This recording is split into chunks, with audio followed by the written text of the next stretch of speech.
I had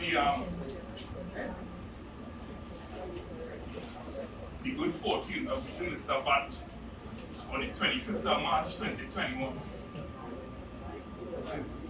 We started making YouTube videos.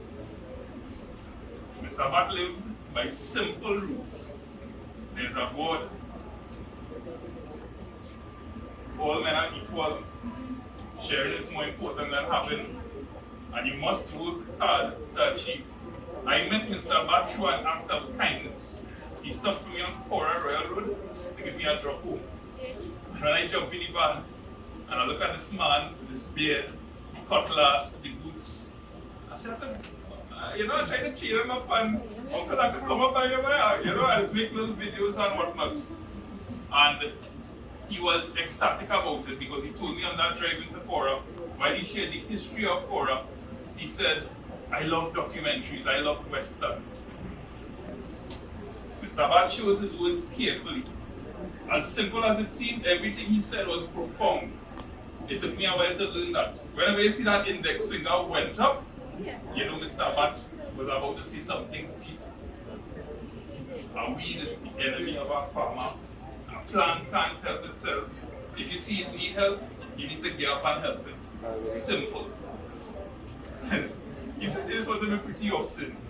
Gandhi asked him how you could leave 50,000 miles and come and lock me up in my own country. He used to say that to me pretty often because he had a strong sense of social justice. He used to dress like a revolutionary, in my opinion. Most people know Cora for Pool 1 and Pool 2. He took me beyond that.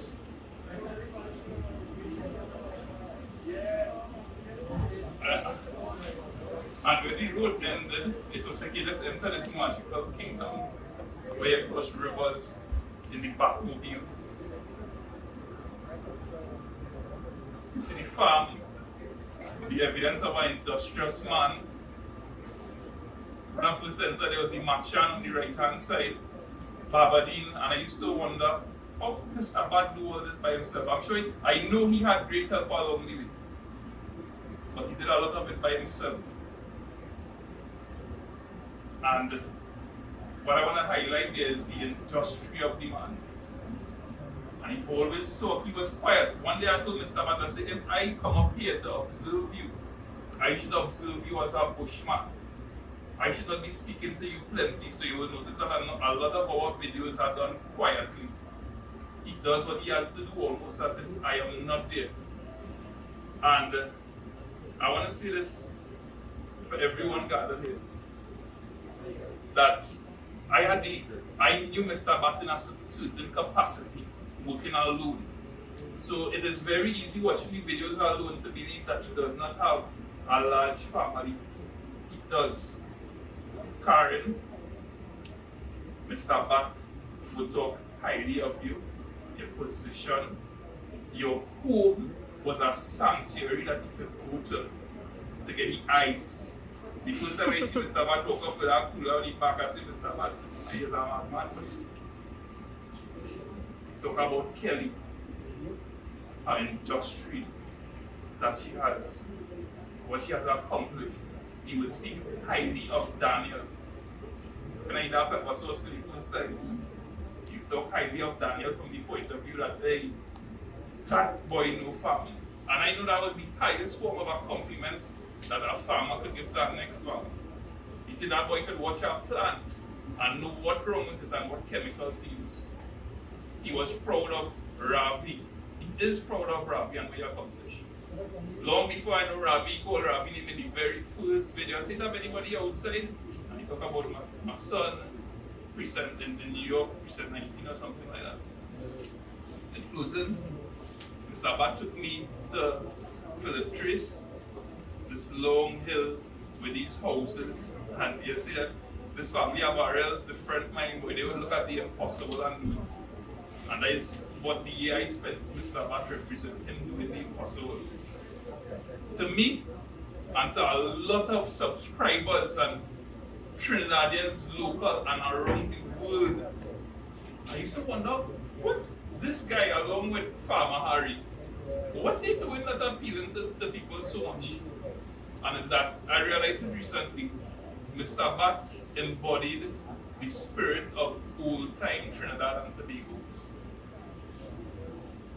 He quietly did what he needed to do. He was tough, he was gentle, he was generous, he stood firm, he loved the land and was a natural teacher. He despised social injustice. The thought that one man could enslave another made him angry. When he thought about the pain and sufferings of others, he grabbed his head and said, "Oh God, boy." That's the Mr. Bat that I know. If a situation demanded him to be rough, he was rough. He trusted easily, forgave easily. Never once have I heard Mr. Bat bad talk somebody. Like you and me, he had his ups and downs, but in the spirit of old-time Trinidad and Tobago, he believed in God and labored on. Through Mr. Bat's influence, I set plants around the house, and only half of them did. I tackled projects I thought was once impossible. Recently, I made breakfast for my wife. When I told my mom that I made breakfast, she said, "You should carry your father more often than Mr. Bat." I have met and spoken to people around the world who are inspired by Mr. Bat, who have traveled far to meet him, to take a photograph with him. To all of you, people who have supported the grieving family, this is a very difficult time. But I know that the impact that your father has had on your own lives and around the world is some form of a comfort. Through Mr. Bat's life and body of work, I am reminded, we are reminded, that Trinidad is a paradise.